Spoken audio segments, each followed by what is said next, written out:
சென்னை திருவல்லிக்கேணி பார்த்தசாரதி கோயிலில் திருத்தேர் வடம் பிடித்தல் திருவிழா நடைபெற்றது. இந்த நிகழ்வு இன்று காலை 7 மணி அளவில் தொடங்கியது.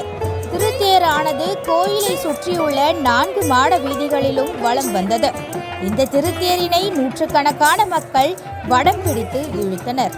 திருத்தேர் வலம் வரும் பொழுது சாரதி சாரதி என பக்தர்கள் முழக்கமிட்டு திருத்தேரில் வைக்கப்பட்டுள்ள சாமியை தரிசனம் செய்தனர்.